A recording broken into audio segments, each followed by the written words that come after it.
All right, what's going on, people? This is Theo here, and this is a real talk. And I want to talk to you about Sue Gray. Now, this lady is about to deliver her report to the nation sometime next week. I don't know when, but it's going to be sometime next week. Um, and we know that she met up with Boris Johnson. I was very concerned about that, even though I'm hearing now that she actually called for that meeting. Now, it's my understanding that they discussed what's going to be coming out of that report. I don't know what's been said, but that's what the feeling is, really. I don't like that because I don't like the fact that possibly the truth can be redacted, the report can be redacted again. We just want the truth. That's all we want. We want the truth. We want to know what's happened here. We want to know exactly what's happened here.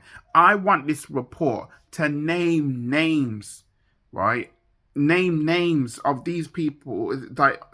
Name names of the people who was involved in these parties, how much was being paid, and so on and so forth. I want the full truth, the unredacted, unfiltered truth. That's what we want, right?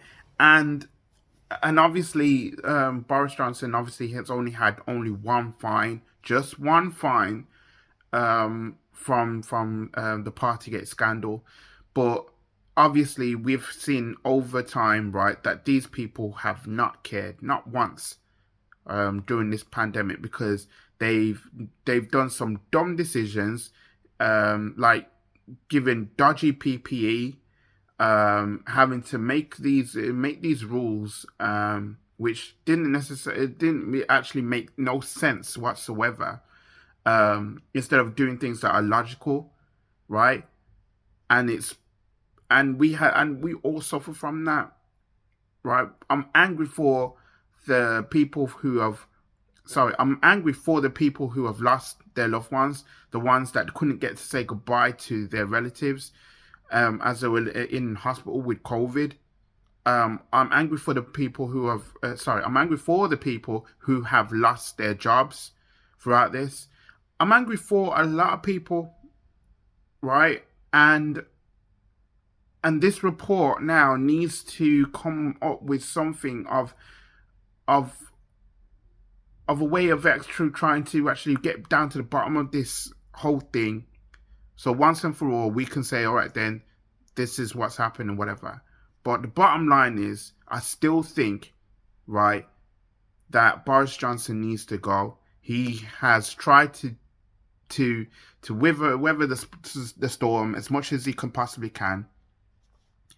And I don't like that. I don't like the fact that he's getting away with it. I don't like the fact that he is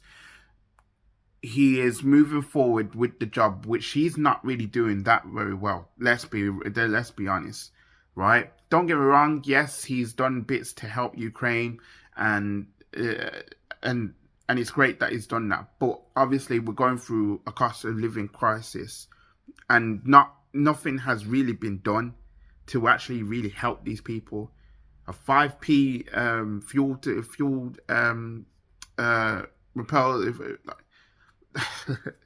I can't even explain it, but he hasn't done nothing. Let's be real. He hasn't done nothing to actually help people, to survive and try to live in a decent way.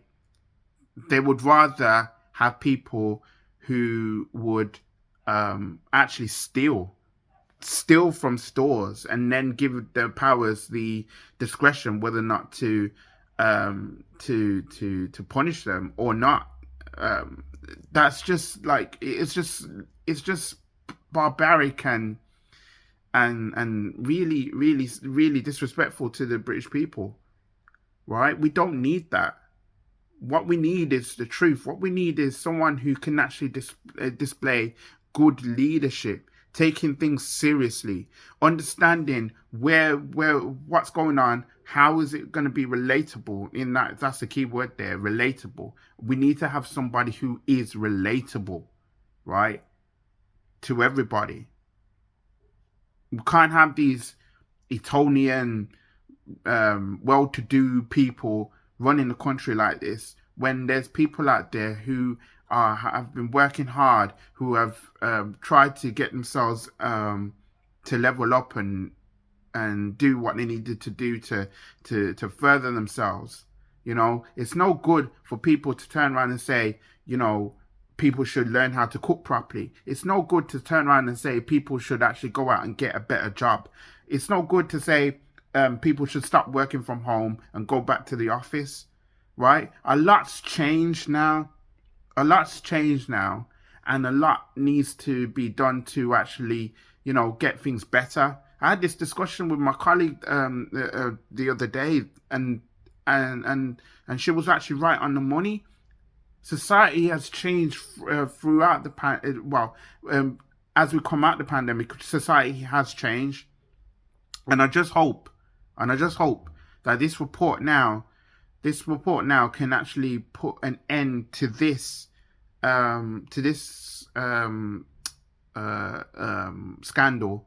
But ultimately, it gets Boris Johnson out the door. It gets the people who has been involved in these parties out the door, because these are not the people who are working for us. These are the people that are out there doing things for themselves and not caring. And that's what I got a problem with. It's never anything else. It's but that. And we're sick and tired of it. We need better. We deserve better. So that's my whole 2 cents on the whole thing with Sue Gray. Of course, next week, as soon as I know what's going to happen with the report and everything else, I'll come on here and I'll talk about it. But in the meantime, I just thought I'll let you know what I feel right now about this situation. So if you like this video, please like it, subscribe if you're new around here, and don't forget to hit that notification bell. That will tell you when I'm uploading a video. Okay, so yeah, have a good weekend, people. I'll see you soon. Peace.